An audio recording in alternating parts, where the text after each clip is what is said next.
Dun, dun, dun. Dun, dun, dun. Welcome back to Big Venus Energy. Happy podcast day. Happy podcast day. We love a happy podcast day. Hello, everyone in the world.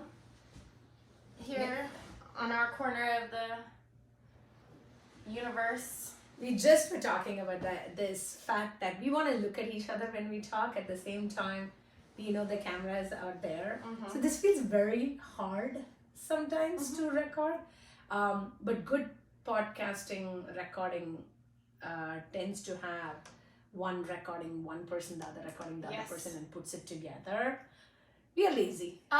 We haven't gotten there yet. But we're doing it. And I think that's the thing. Practice. You gotta do it. You just gotta show up, and we're here doing it. Correct. We haven't stopped doing it, and high five to that because it's easy to give up. This is also easy, I will tell you. Sitting and having a conversation with you is probably the easiest thing. It is so fun. It is so good to just being able to articulate all the different things that happens to you personally and to the world and the world we live in. It feels really good. It is nice to, and I hope that you all have a friend or someone that you get to connect with, because I feel so blessed to come to your home, to be invited into your space, to get to share this space and time with you. Charlotte's incredible. I know y'all know that and can see that, but you can't feel it like I can. And I would be sorry about it, but I'm not. I feel very grateful. How are you this week? Pretty good. I mean, I taught 5 hours on Monday, 6 hours on Tuesday. I'm like, why didn't I take on both? I had already planned on teaching on Tuesday because I was subbing for another instructor. Okay. And but Monday was a very last minute. One of the lead instructors got in a situation where she needed help, so I stepped in. But it was exhausting. I taught from 3 to 8 on Monday and 2 to 8 on Tuesday, and I'm like, wow. Here is where it isn't just, I'm not talking about just the physical exhaustion. Yes. Okay. And there are instructors, and I don't want to just talk in terms of physical instruction. This is I'm very passionate about what Pilates is about. But socially, it is taxing. You're meeting at a minimum 8 to 10 people per hour. And you're trying to keep your energy going and change that mode of energy based on the class you are helping. And for me, Pilates is a opportunistic practice of your body awareness and the right behaviors you want your muscles to do, right? We all move mindlessly. So for that 50 minutes, when you're there, practice mindful body connection, so that for that 50 minutes, you know what engaged core means, which means you're learning muscle memory of engaged core the whole time, and you're able to take it with you. Let's also talk about the physiological processes that are taking place internally. When we're talking about mind-body connection, you're truly empowering through all of your neurons to connect and move through and make those connections with those far-reaching spaces. Because in Pilates, you're not just working out the major muscle groups, you're really targeting the tertiary muscles and your support systems in your body that sometimes you're not super connected to. And that creates neurogenesis in your brain. So you're creating new neural pathways. 100%. And you're making yourself so present within your own self. And I think that is a diminutive part of Pilates that is so paramount, though. Because we always talk about mind body connection, the movement of it, whether or not you can perform a movement or an exercise correctly in a way that's not going to injure yourself. But I think so much more is it really takes you within, right? And hopefully you get to practice that being present and being within. Right. Because it is easy to say, let's move. One of the most simplest and one of the most effective tools of strengthening your core, your back leg muscles, your shoulders, and your knees which have tremendous amount of tendons and ligaments and secondary and tertiary muscles and even your ankles, is the bridge. Bridge is literally you're lying down, knees bent, feet flat, and you're using your engagement of your booty muscles Yes. to push your hip up. Often, people will shift their pelvic and remove their neutral spine. Hinge bridge is most basic one you need to learn to do. And tell people, push your booty up. You can do it mindlessly. Very easy to do it mindlessly. If your mind is on, hey, when am I recording my next podcast? Hey, when am I to pick my kid up? I have a meeting in 45 minutes. I have to hire a new person. I have to drive. My car needs. If your mind is in all sorts of other places, you lose the opportunity to create deep connection and even more so be very present in understanding what your body is doing. And have a conversation with your body. Talking to your body. Keep your shoulders out of it. If you don't talk to your body internally to keep your shoulders out of it, guess what? Your shoulders are going to come into play. Absolutely. Right, and these are the kind of things, this is why I don't think Pilates is a comparative thing to a kickboxing or a yoga or any of those things, because it is very, I know we use the name Pilates because it's the last name of Joseph and Clara Pilates, but it is far more about a deep understanding of your body and practicing a deep understanding of your body. Yes, and the range of motion. I have a really silly injury from last week. Silly? Yes, okay. Because I like clothing, and the way I wear clothing is sometimes really intentional. Down to the fact that when I go to work, so I can highly relate to your overstimulated, yes, social. That's the word. It's like that's overstimulation, and you have to be so present. Okay, so I do that. But also, I don't like to, right now I'm bartending. I only wear boots at work. I don't, and everyone's like, well, you should wear tennis shoes. Okay. All leather tennis shoes are great in theory. But the way that the tongue and the laces are across the top of the foot, if anything were to splash on me or to spill on me, it would still seep into my shoe. Totally. Gross. Totally. Gross. I wear boots because they're easy to wipe off, and if something splashes on them, it's fine. However, I wear a very old pair of Doc Martens that I have put probably close to 1,000 miles on, maybe more. And I don't always tie them. Sometimes the way I want my outfit to look requires a little more chunk on the bottom. I don't want it tight to my ankle. Yeah. And because I work 12 to 14 hour shifts sometimes on concrete, the way that my shoe doesn't adhere to my foot creates an imbalance in the way that I have my weight. On your ankles, on your arches, on your balls toes. Of my feet. Yeah, right. Okay, so now I have what's called capsulitis. Have you heard of capsulitis? Because I'm bossy and kind of from the Mediterranean, heritage-wise, my second toe is just a wee bit longer. You see? My second toe is just a wee bit longer than my big toe. Yep, I see it there. it. Okay. This is the one that's inflamed. It's now swollen because I've inflamed the ligaments that attach to the ball of my foot. Because you've been putting too much pressure on it for too Not long. Distributing it the right way, right. And in Pilates, you do toe things on the bar, right? And in bridges, you do the toe things. Yes. When I tell you, one of the first classes I took with one of the other older practitioners, I almost got cramps in my feet because you don't realize all of the muscles in your feet, and you don't connect with them. Yes. That's why you wear the articulated toe socks. Yes. To gain more of an understanding and connection with your feet. And it's important, y'all. Tie your shoes. Which is why at the studio, I always start with bridges. But I will tell you, this is for others, right? I always start with bridges. Right. At home, I will not, for my own body. Right. At home, bridges come second. Oh. For me, the first thing that will come is a roll up. Thank you. Because you've said this to me, before you get out of bed, you roll up, don't you? Even as you get out of the bed, trying that roll up is super important, and twisting your knees is a little important because you're like in all weird positions. then do bridges. Because what about bridges that, I mean, if again, that deep mind body connection and you pay attention to it, you will see bridging is also the one that is stretching your lower back a little bit and you're holding that lower back. Articulated bridge and hinge bridge are the two types of bridges. Right. Articulation means you are tilting your spine. Hinge means you're keeping your spine neutral.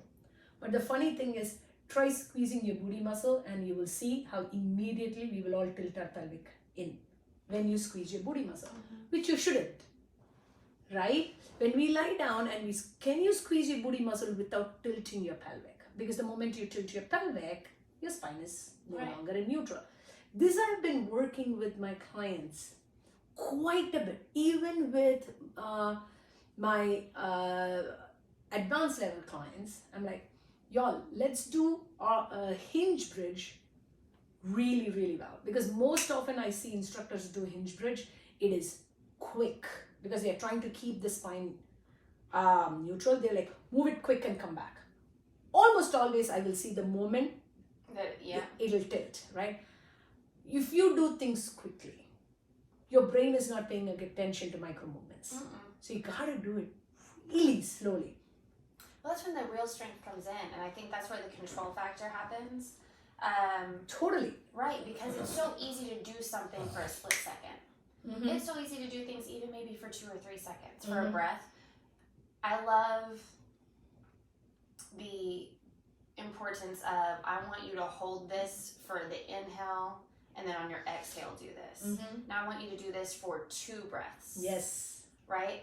And then, because again, the different contractures happen, and it will also move you out because you're focused on a different part of what your body's doing right now.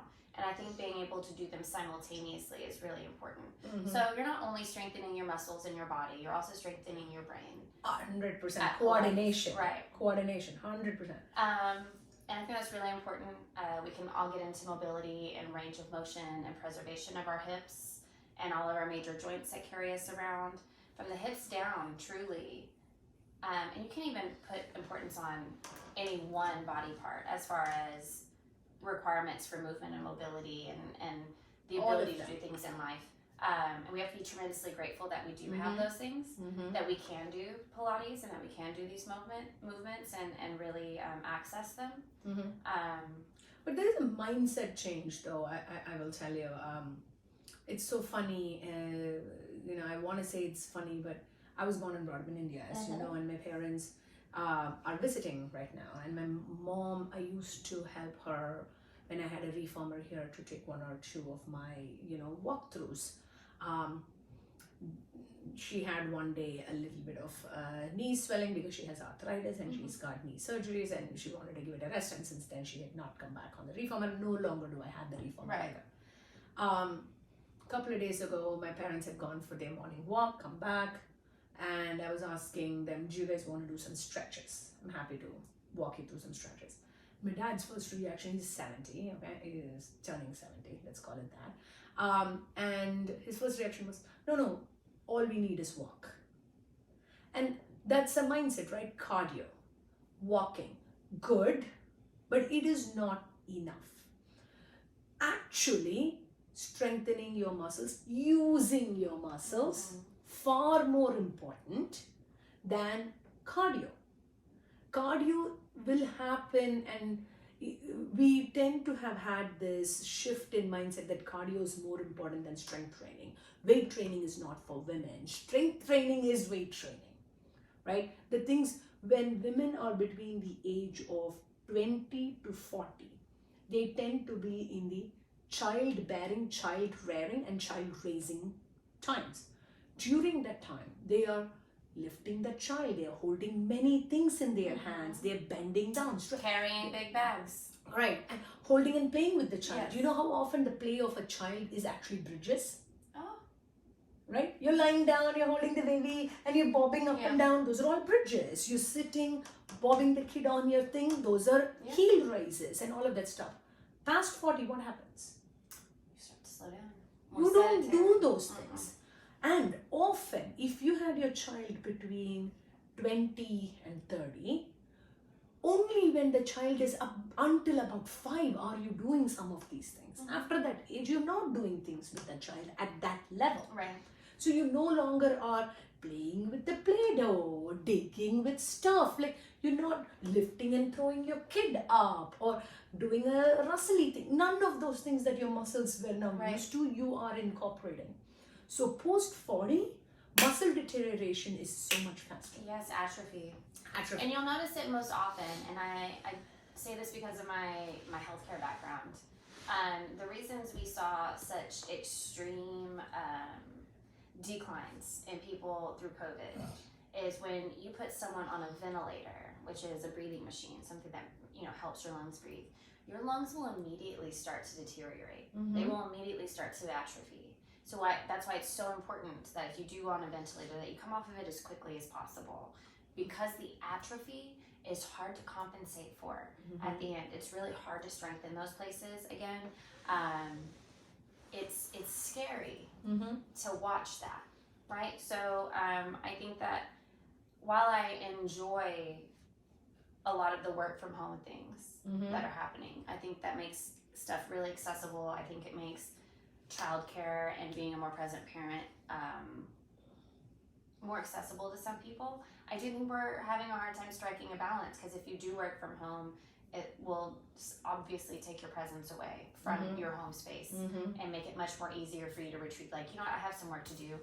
I'm going to go in here. Yes. See you later. Yes. Kind of a thing.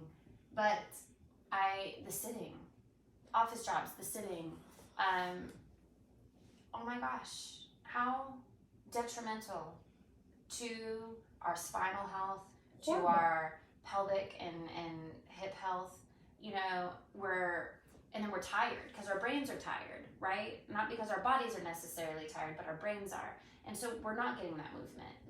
If you're not waking up at 5 o'clock in the morning to go to the gym before work, chances are that you're going to be too tired to do it after work, because then what? You have dinner time, you have to make dinner, you have to share some present time, then you have bedtime routines.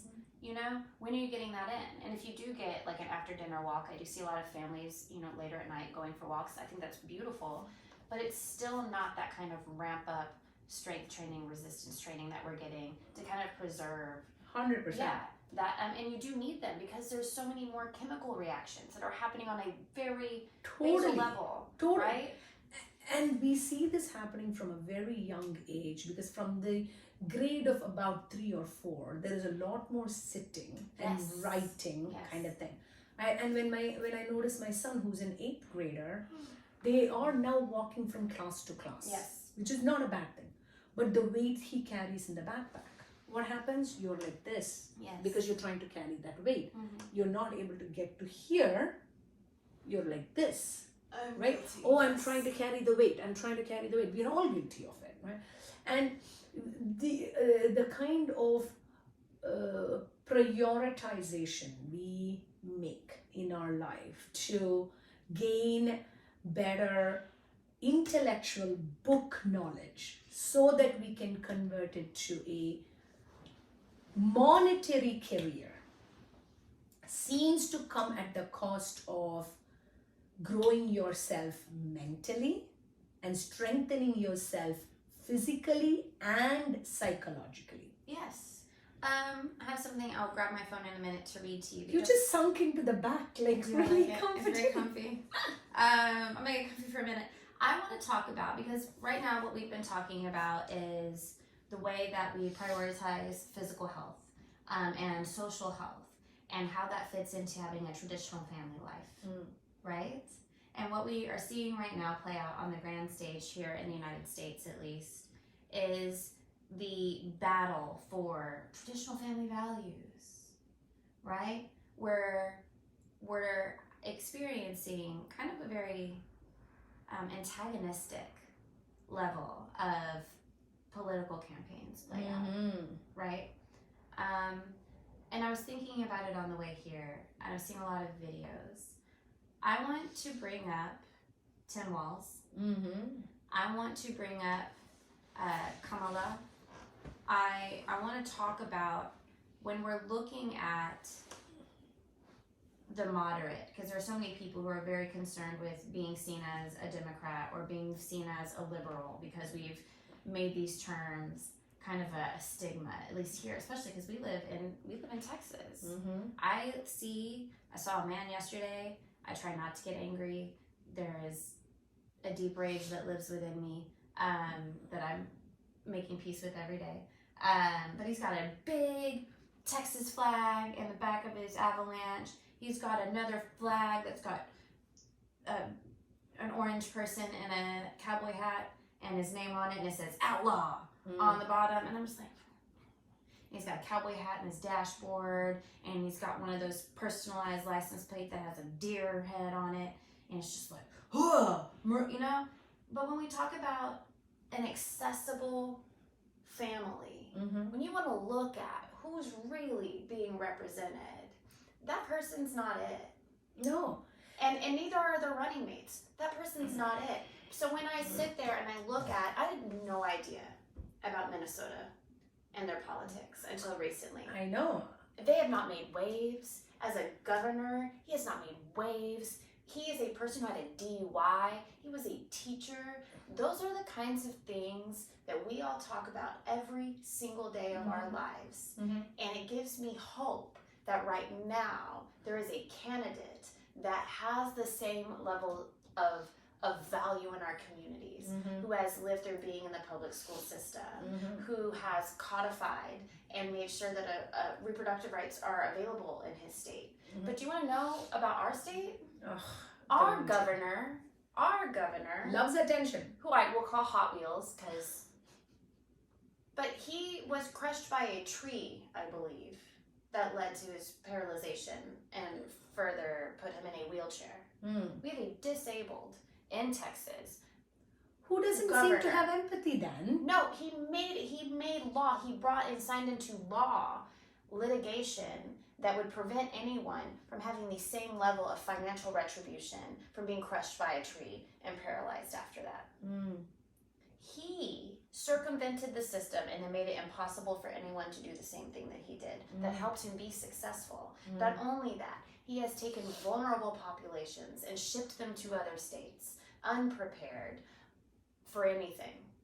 That is violence. But right now we have a governor who literally has never done any of those things, never done those inflammatory things, has a nonverbal son who's so proud that he is crying because he's so proud of what his dad is doing. I want us to sit here and think of, regardless of what is trendy, regardless of what feels fun and maybe kind of argumentative and edgy, at the end of the day, if we want traditional family values, why would we be pushing so hard against someone who obviously represents all of those things to us? And what is traditional family values? And if outlaw is such a badge of honor, then how come we are calling those who are trying to find their identity as rebels? And it's not, hey, don't be a rebel against the religion and, you know, marriages between a man and a woman. Right. You're an outlaw and yet that's not okay? Right, but we want us to, Blue Lives Matter, but outlaw means outlier of the law. I mean, outlaws were renegades. The fundamental difference between a narcissist who is so self-centered that they think if they are in power, law doesn't apply to them, that they are better than the law, they are better than most people.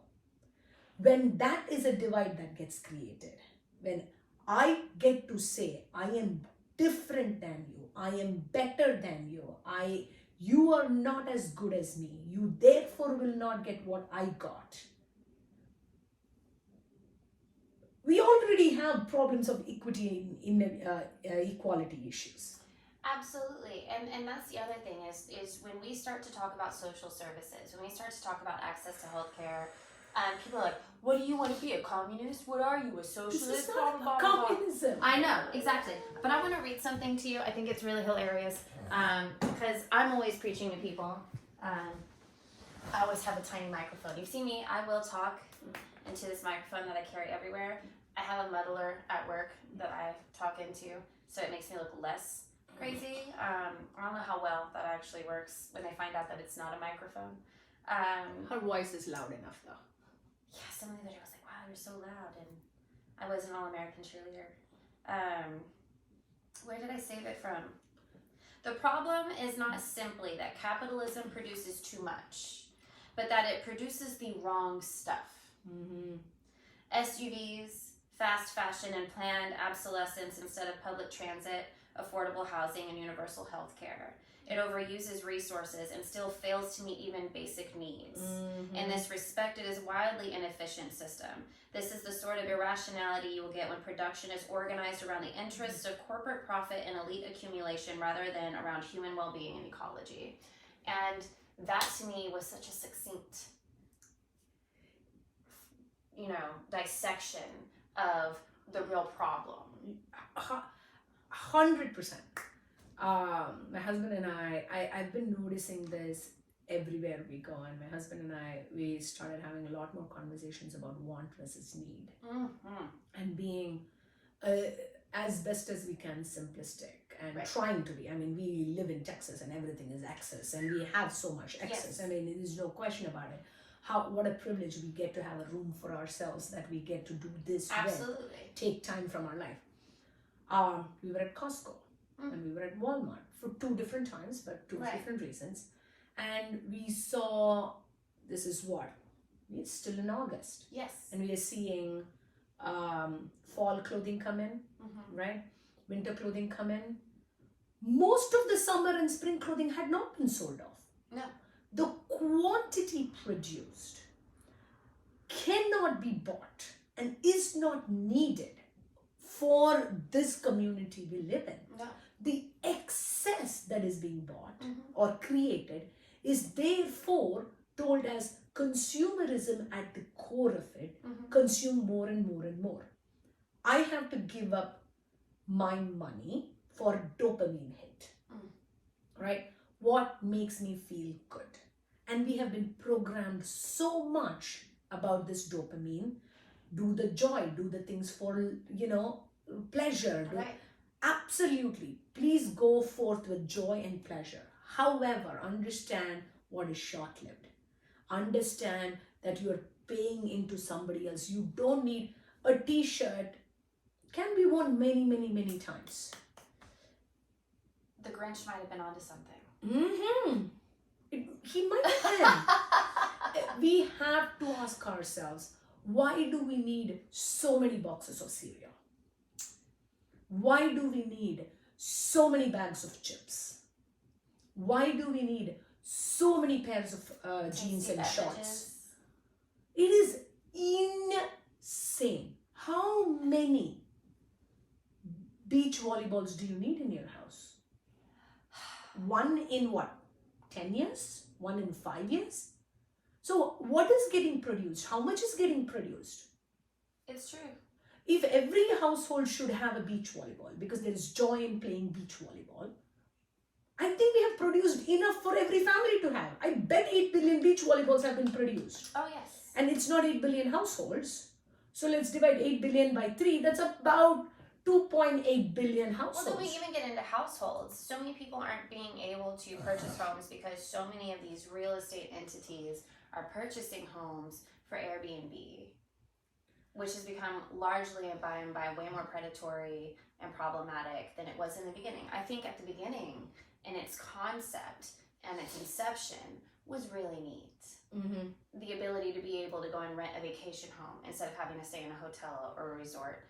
Absolutely. That sounds wonderful as far as privatization goes. Yes. But when you start to privatize everything, that is when we start to remove access to a middle class, a working class. When we start to really lose the point. We lose the plot as to why we have those things now. 100%. And before we get to having a society and an economy based on vacation spaces, which is again transient, it Yes. is once in a while, we have to create permanent spaces. Absolutely. So what we have, again, very lucky, very fortunate, we saved up, bought a condo in Chicago that we lived in. Right. It's a 2-bedroom condo. And when we moved to Texas, we considered, should we sell it? Should we, do something with it? And we rent it out. And we had a lot of this morning when I was at work with my husband, we were having this conversation, Airbnb versus renting. Airbnb often is either this set of people who are buying investment property and doing the Airbnb thing, or they think a vacation home can be also utilized to make money and Airbnb. Either one. But it creates, if it is the first one, it is creating a solution for a problem that is a lot more transient than the number of lack of affordable housing for people. Right. Second, on the people who are able to get a vacation home and doing it, there are so many who are putting all their savings into a dream vacation home. Dream need not be multi-million-dollar. It can be, your dream being $350,000 and trying to furnish it, Airbnb it. Do you know the cost and the percentages Airbnb takes? No. Very different than what it was before. I believe it. Uber, as an example, I will have conversation with every Uber driver that I'm in a car. Yes. Right? And Uber drivers used to get 85%, 90% of what they were charging. Now it's about 50%. Right? So understanding, I have lived in the world of creating digital products and solutions, and I can tell you, yes, it takes cost and money to maintain them, but it's also ridiculous when you start spreading the charges so much. And Airbnb has this fee, that fee, the other fee, and another fee, tickets for events, the number of service fees and hidden fees, and it is crazy. Right. And then we're really starting to see the reinvestment now into the hospitality industry. And I have also worked in the hospitality industry. I've worn many hats. I will never stop being curious. In my ideal society, like if I were in charge of designing a society, I would want our adults, our working class, our labor party, if you will, our laborers, to have to switch every 3 to 6 months into a different role. Because I think it would help our neurogenesis, but I also think it would give us a tremendous amount of humility and compassion. And learn skill sets. Yes, and also understand the value of the job that we're doing. Because the other day I was having this conversation at the bar. I have so many conversations, but there's this engineer sitting in front of me, and he doesn't necessarily, he's very resentful that he's short. He's very resentful that he's white and an engineer, but also very confident in his ability. Like, I can go get a job anywhere. I'm a skilled worker. Also, you're a white male. Yes, and he's like, but he doesn't like unions. He thinks people in unions are lazy. He thinks destroy all unions. And I've talked to a few people recently who don't believe in unions because they're like, yeah, people get lazy. But on the same breath, in the same conversation, will complain about the inability to retire, the insecurity of that, because you can work for a company for 28 years, but as soon as you approach a retirement age, will let you go. Downsizing, yes, layoffs, all of that. Yes, or we need a new fresh face in the role. Things have changed. Blah blah blah. Whatever happens, we would not be able to ensure retirement if we didn't necessarily have the protections that some of these unions actually provide for people in their skill sets. Because realistically, our bodies break down. We're not machinery. You can't just, to a certain extent, you can maintenance it and keep it up. But it is hard, and unexpected things happen. Do I think that because you can't work, if you've put in a lot of time, that you shouldn't be taken care of or shouldn't be able to live a life where you're safe and can afford food? I don't, actually. I think that we should have that kind of safety net for people, and not everybody can work. But he then goes on to say that he thinks that his work and his job is better. He is a skilled worker, so he doesn't care about unskilled labor. And there's no such thing as unskilled labor, truly. And I was like, you're gonna sit here and say that you deserve more because you're an engineer than other people who aren't engineers, but you still want to go to a drive-through when you're drunk at 12:30 a.m., right? You rely on the people who go there and work there and make that food for you to be able to drive through it, right? You are a consumer at a base level. I don't care that you're an engineer. Every stupid thing that you do around here has to have a person behind it. Yes. 100%. Those people deserve the same right to life that you do. How is someone managing lawns, trees, hedges, pools, cleaning houses, cleaning facilities, cleaning airports, not skilled? Are you kidding me? Right. And you know, to do those jobs, you also need a level of humility. Oh my gosh. And we put down people. You don't clean your own house. If you are that entitled that you don't clean your own house, your own room, AirPod Pro cases. Don't you clean your own AirPod Pro cases, or is your earwax all the time in? Yeah. Like, these are things that maintaining cleanliness around you. Don't you wash yourself?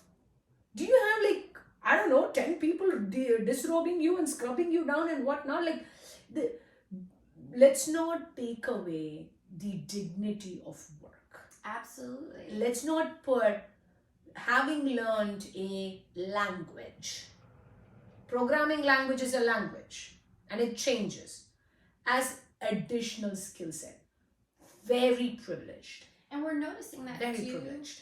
when we're talking about, because I do resumes for people.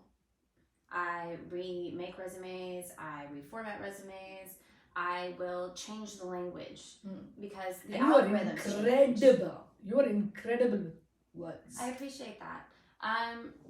But it comes from, you know, living in a world where I would retreat to read. I love reading.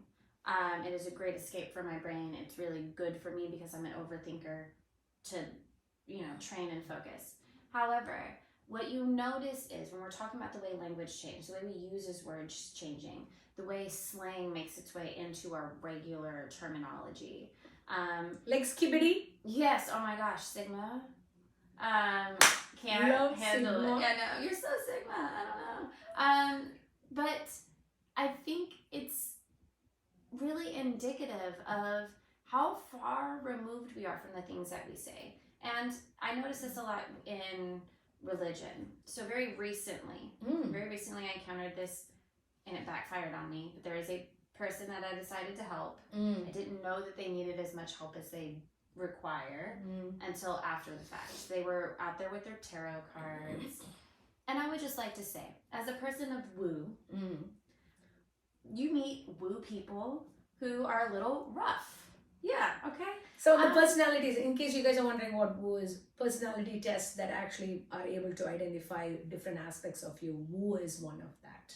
Yes, woo is the occult or the mystic or, you know, the spiritual things, you know. And people will make fun of it. Yes. Giving, yes, and calming, as well as driving. So yeah, all the somatic things, you know, it's those things. And you'll meet some practitioners of the olden times that are very natural, that people will call crunchy, that are the patchouli, you know. Patchouli smells nice. I love patchouli, but the ones where people, you know, talk about patchouli covering body odor is a little different. Anyways, I thought he was one of those woo people where I'm like, oh, I get it. You know, whatever. You've been out by the tree all day. It's because he lives by the tree, unfortunately. And he's talking to me about how he's the divine feminine and I'm the man. And then he's trying to shift the narrative of who decided not to go to the promised land, and I'm just quoting written word at you, da da da da da da da. And eventually we get to this point where I'm not going to tell you that you're wrong, but I'm going to tell you I'm so happy that's your belief. You can keep that belief, but it's not going to change the reality of the fact that I'm actually a woman and you are actually a man, or however you identify. I've definitely, you know, I hugged that person. I like to restore dignity to people who don't necessarily get touched. I think touch is massively healing. Obviously, there was an appendage that is there. So I know that you came up being raised and treated like a man. I don't want to be preached at about a written word that was written by a man that is not holding the same value for women, which I find in most Christian text and most religious text historically. Men were the ones who were allowed to speak. Women were just the womb. Women have always been just the womb, and how we choose to use the womb determines our value. And so my resistance to marriage, my resistance to hearing, they're like, not all men. You seem to be really angry at men. And it's like, well, I want you to do some research before you come talk to me about those things, because in my life and in my experience and all of the women that I've also listened to and their experiences paint a much different picture than you needing to be defensive and defending your stance that you're a good person. If women didn't believe that some men were good people, there wouldn't be so many chances that they have gotten to prove us wrong. Yes. Right? And, whether it is, I talk about getting defensive all the time, because if we are raised in an environment where the first thing every day you hear, and the most often thing that you hear from your parental figures and adult figures in your life is a form of criticism. Why did you leave your shoes there? I know. Did you do your homework there? Yes. Right? Or why haven't you washed your hair? If it is all about some form of you have to do something different or better, it is all criticism based.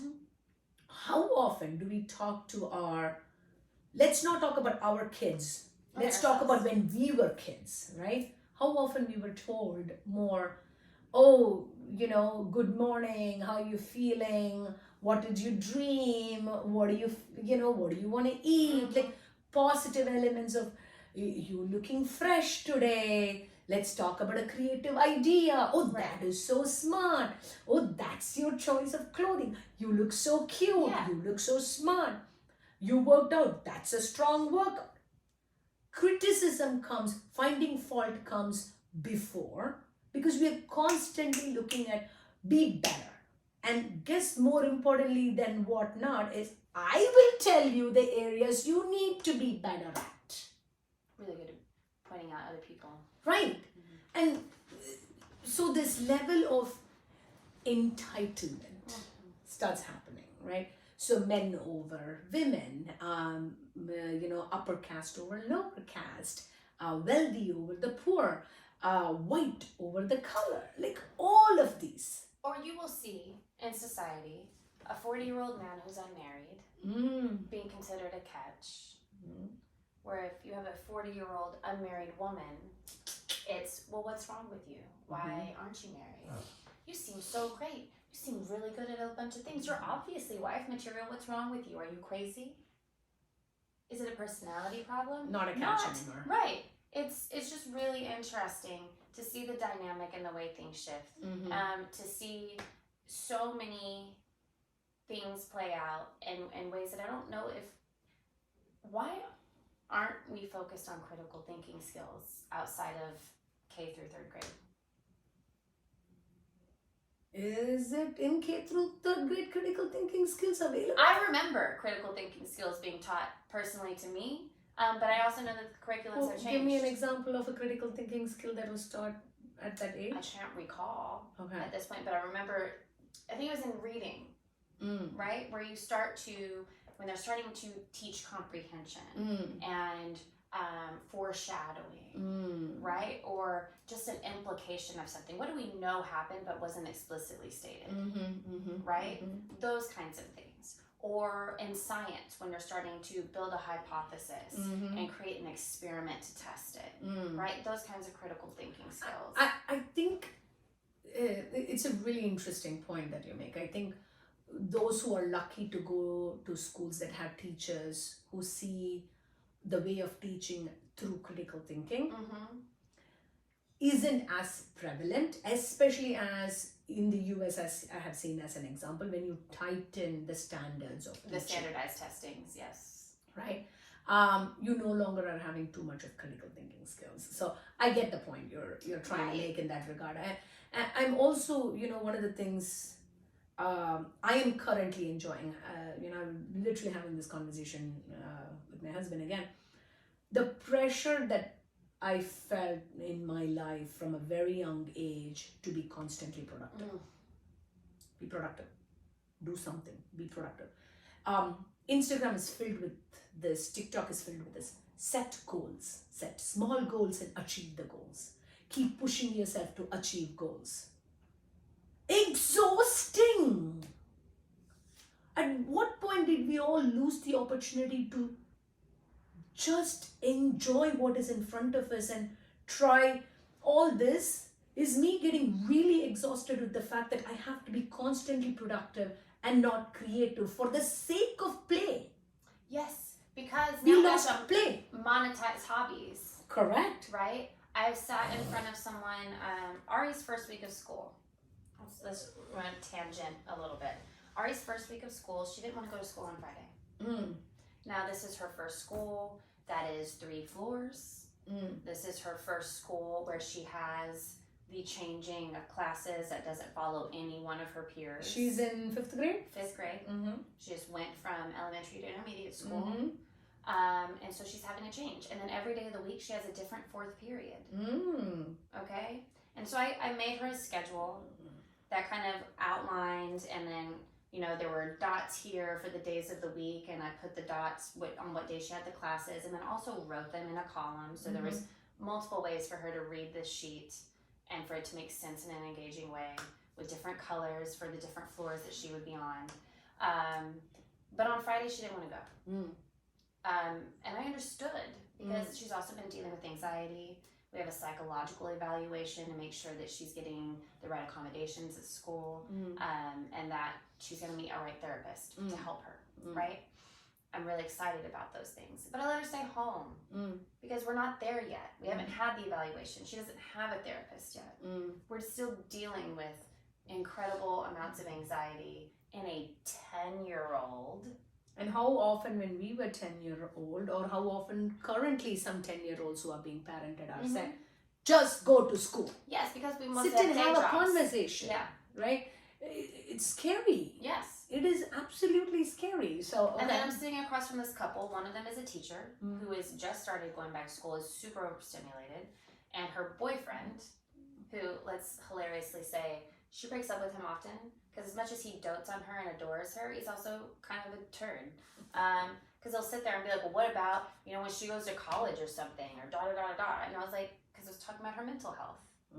And he was like, well, you're just, teaching her not to cope with those things. I was like, actually, I am teaching her to know and respect her boundaries and her body. And the teacher understood. She's like, I wish more parents would, because when you're sending your overstimulated, stressed out kid to school who doesn't want to be there, it's reflective, and that energy is contagious around the room. 100%. How are you going to expect the teachers who are here meeting hundreds of new students all the time to be able to address that in the first week of school? You haven't built a rapport, And then I was talking about how she has different 4th periods every day, and how that might be overwhelming. He's like, well, we should just take all that out. Why make everything complicated? And I'm like, he's talking about STEM, which is STEAM at her school, because they put art in it, because they want that 100%. innovation in it. 100%. Right? She's got art on Fridays and PE on Mondays and Thursdays, and she's got music on Tuesday. Those are humanities. And we remove humanities from schools, what are we doing? 100%. We have to be graceful to ourselves and our fellow citizens and fellow people in education, in politics, in federal workers, and state workers, and foreign workers, give them grace, because we are all experimenting. Right.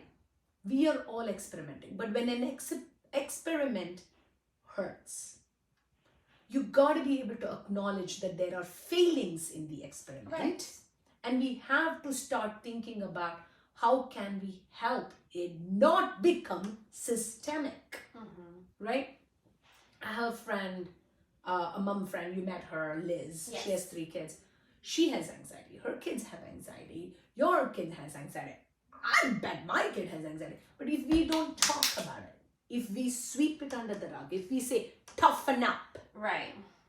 what are we saying? We are actually telling them to not regulate their emotion. We are telling them, invalidate your own feelings. Betray yourself. Absolutely, the worst thing you can do is to start questioning your own sanity and questioning your own feelings. Right. Then you don't even trust in yourself. And guess who needs to trust children so that they learn to trust themselves? We do. Their parents. If us as parents of our children can't believe what they're saying, can't understand, you don't need to. First and foremost, you do not, as a parent, need to understand what your kid is going through. You need to tolerate, and you need to accept, and you need to be their safe space for them to feel all of those things. You might not understand because your circumstances and their circumstances are fucking different. Yes. Like, there have been times that I've lost my temper when Ari's having a moment. Mm-hmm. And I've had to come back and apologize for losing my temper and explain to her where it comes from. So I sometimes, if I don't have the time, like if we're doing something, I don't have time to stop right now to help with this moment right now. I have so much to do right now. I don't have the resource of time to be able to sit and work through it. I will sometimes be cagey, sometimes be irritated, sometimes treat you like what you're doing is inconvenient to me. And that's not right. So I have to apologize. Also, if I can't get you to a therapist right now, I don't have that resource. So then I start to feel inadequate. So my crippling sense of inadequacy is something that I work with and on daily.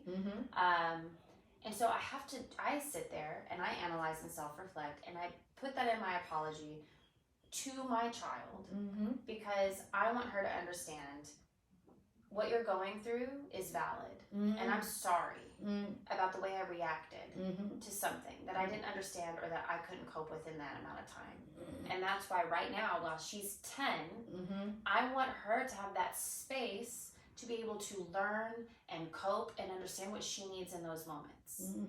Because then you get to be a grown-up who has a child that I'm responsible for, who's navigating all of these other parasocial relationships right now that overwhelm me, and realizing that if I had been taught as a child how to cope with certain emotional circumstances instead of just being like, no, just go, no, just stop, no, just deal with it, no, this is the way it is, this is what you're told, you just do what you're told, do what you're told.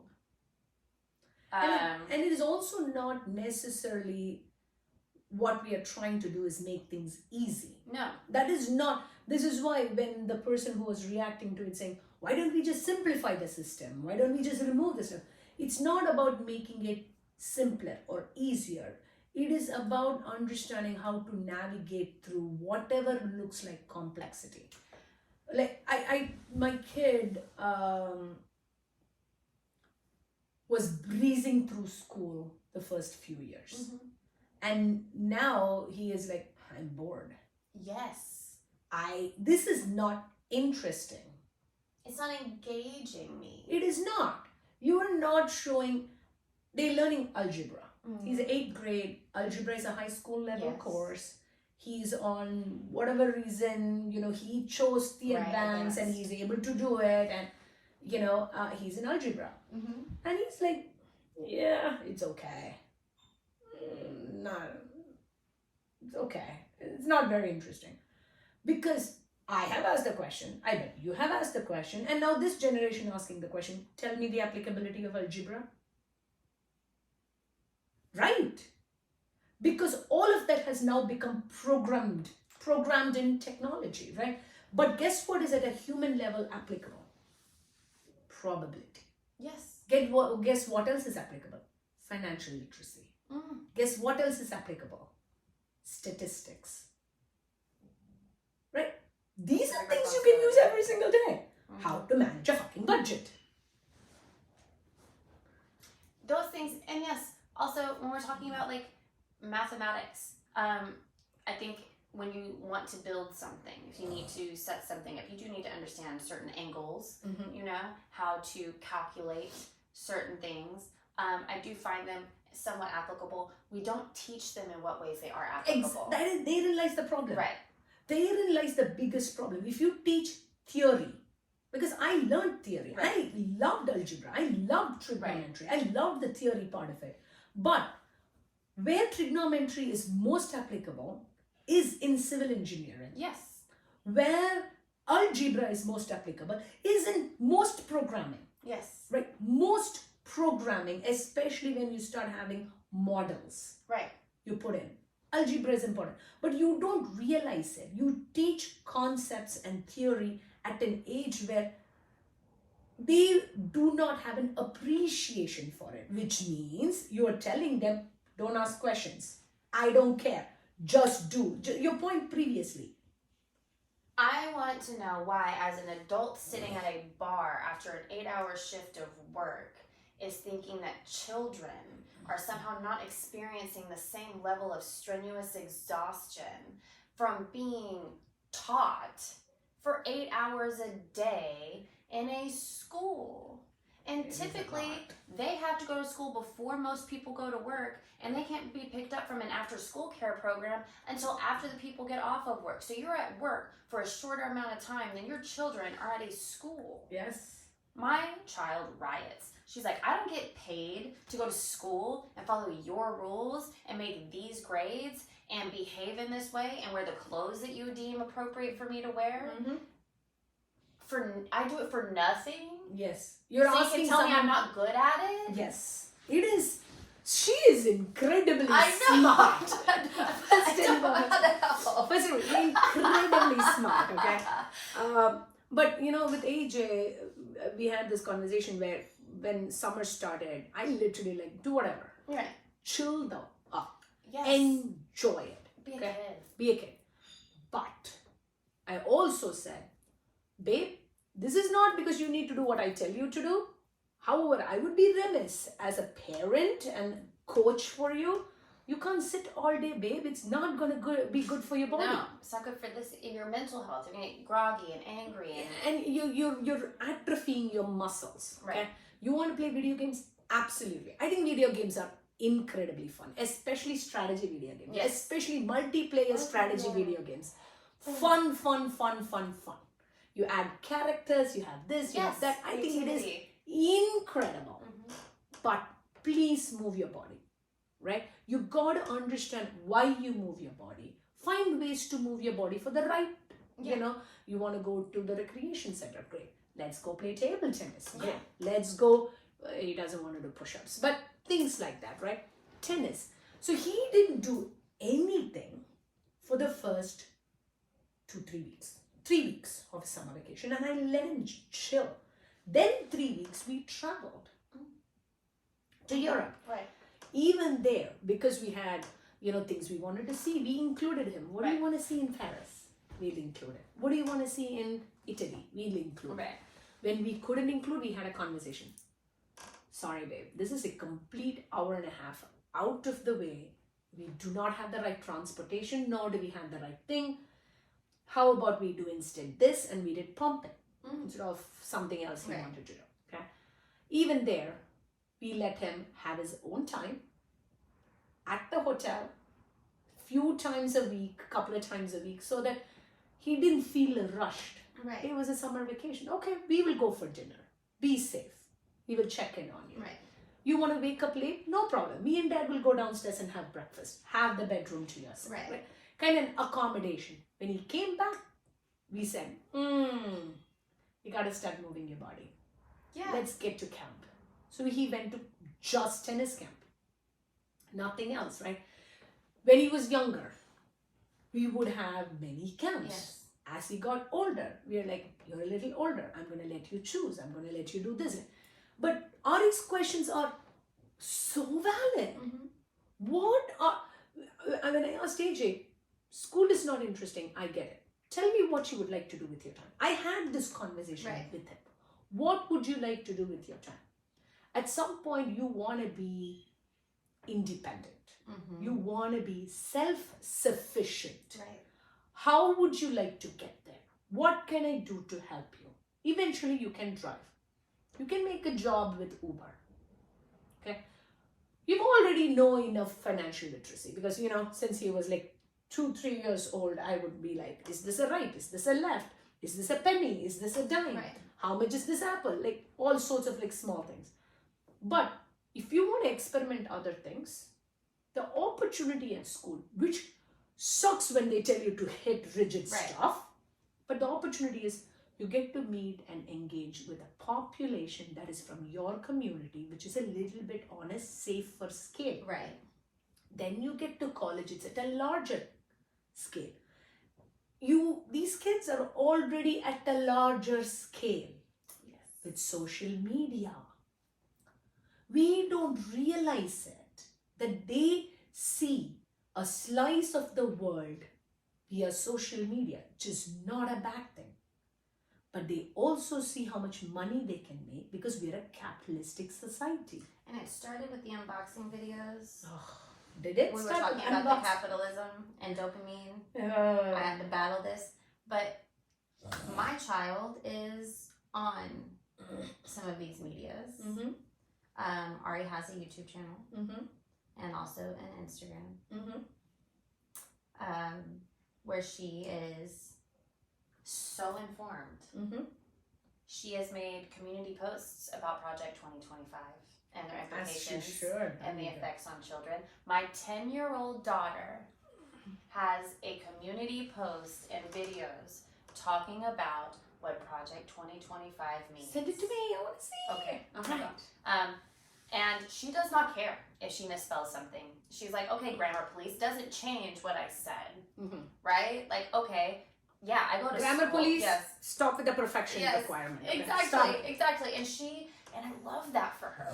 And then we're still working on the way people comment. We turn off the comments. She's working through like the vitriol of hate because for some reason when you say something online, that's, you should expect that. Which is not true. I really love, side note, Chapel Roan talking about the way you behave in public, and just because you are a celebrity or you are known doesn't mean that you immediately have access to me. That you should, if you are active on social media, you should expect hate. Yes. You cannot avoid it. Right. Doesn't mean you need to put up with it. Exactly. Right? And this is the thing. Expect hate doesn't mean it is also right to hate. Stand up for it. I love it when people comment bullshit. I love it. You know why? It gives me a looking glass into another human soul. Yes. Just because you can't see. How much hate and anger do you have? You met some of the other mom friends here, right? So one of the friends' mom apparently takes Laura Ingraham's words as gospel. I did not know who Laura Ingraham is. I searched her up. She is a Fox News host. She has a legal degree. She was an attorney. And her brother is gay. Okay?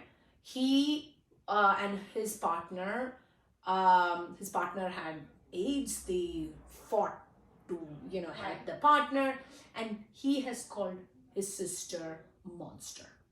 As I was reading, I also noticed language about how their dad was a Nazi empathist and sympathizer, rather that's the word, Nazi sympathizer, and abusive and an alcoholic. So in my head, I'm like, oh, poor Laura, she's still trying to please and validate her dad. And she feels only seen and validated if she has just as much of a strong opinion that relates with her dad. And dad-like figures. Because that's the world she wants. She feels more important with that. We also call them bootlickers. And bootlickers? Bootlickers. Okay. Of the patriarchy. Mm. But it is also obvious the level of psychological manipulation as a child she has gone through. Absolutely. Doesn't excuse today as an adult, Mm-hmm. explains why she is what she is. However, as an adult, if you don't start seeing your words and actions, especially those who have a platform, if you don't see your words and actions have tremendous negative effect and impact, do you really want a country that is just white because of your skin? I mean, seriously, you have no melanin to fight cancer, skin cancer. You want that? We talked about this last time because of also incestuous things, but I just have a lot of questions for the white people who feel this way. I hope you don't eat tacos. Yeah, don't eat tacos. I hope you don't eat dim sum. don't. Yeah. I hope you don't order Chinese takeout. No avocados. Right. Or, really soul food, fried chicken. Are you kidding me? Like half of the Southeast cuisine is literally based around what African Americans were able to conjure 100%. from the scraps that they were given. So like the violence of the history of the people of color on this continent. And for them to even, be pushing, we've gotten this far because we're striving for equity and equality, right? For those same bodies that we really rejoice in being able to have exposure for. So the threat perceived that we're somehow minimizing white culture because there's so much more other culture more readily available, being made space for, being more popular maybe even, is like a tremendous disservice to everyone, even yourself, because so many of our very innovative inventions that have happened that take place, like peanut butter, are from Black Americans. I did not know peanut butter. Yes, we love peanuts. Yes, exactly. And so there's just all of these things where I can understand fear. I can understand that a lot of the popular religion in this country is based on fear. And so when we fear monger, which we turns notice, to hate. and it's still we're stoking those fires right now, where we get this more staunch, when we're talking about like Nazi sympathizers and how she kind of is in that same vein, doing things with the violence of existence and wanting to really defend that. And we're seeing it a lot, especially on the right, where they want to be like, come and take my guns, don't take my guns, but protect the children from blah, blah, blah, like the gay people, but don't protect them from guns. Don't protect them from the people who are predators, that are our cops, that are our preachers, that are these people in society that really have no repercussions. We see it in India, we see it, Venezuela, in Israel. Yes, and all of these places where sexual violence is a real big problem, but we invalidate. Yes. We invalidate the people who come forward. We invalidate people who come and say, that person touched me inappropriately. I myself have been assaulted, and I have been made the problem. I have been told to my face by people before I reported it, when you report it, you wear a bullseye.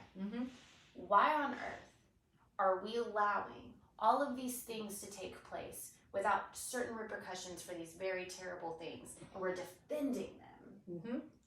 But you say things that are in direct contradiction to those things. Protect the kids. Well, yeah, let's protect the kids. Everyone give up their assault rifles. Please. Any weapon of mass destruction. Yeah. I'm sorry. A handgun is a weapon of mass destruction. Any automatic. Absolutely. Automatic, 100%. But even just, this, it's got 13 bullets. Yeah. Even the rolling one that's got 6 bullets. Mass destruction. Anything that can take away life. Are you fucking what? Without use God. Consequence. Yes. And don't use God as a reason to do what you think. God is used as a crutch for so many bad behaviors. We agree. It is not only unconstitutional, it is inhumane. Absolutely. It is inhumane. Who are you or I to say somebody else's life is not as important or not as valuable? right? Because your God said so. Yes. I have a lot of feelings and thoughts regarding those things. Just because as a child, we went to church sometimes. We weren't churchgoers, we were poor. Poor people aren't really welcome in church either. You can say it, but they're not here with mega churches. Because you don't give money, you only take. Yes. That's not acceptable. You don't look as pretty, your clothes aren't as fun. Why do you drive that car? You don't fit in to what we expect to. And we also equate like being close to God or being whatever to financial reward. Like, oh, God favors you. And that's why you're so fortunate. If you're poor, maybe God doesn't love you. Sorry about it. Gaslighting. Yes. Maybe you were a bad person. I don't know. Maybe you should get right with God. Blame it on you. We tend to blame the poor for a lot of their misfortune. And that's a problem. We all know that. Yeah. Generational trauma is created by other generations. I wanted to talk about this generational trauma. I looked it up. I have it. A graph. Okay. All right. We're going to wrap up with some generational trauma. Okay, so there's these 3 levels. Generational trauma explained. First generation, which is like your grandparents and prior. PTSD, war, alcoholism, slavery, immigration, colonization, unemployment, refugees, unresolved grief, physical and emotional abuse, untreated mental illness, and emotional repression. You got to repeat it and go slow. Okay. I'm going to start at the end. Emotional repression. Oh, this is when we invalidate feelings. Okay. And untreated mental illness.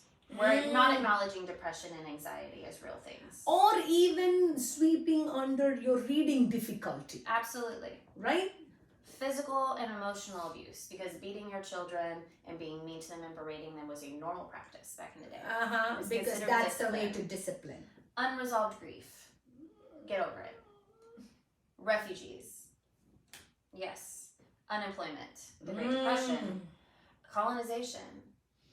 Okay. Immigration. Slavery. Alcoholism.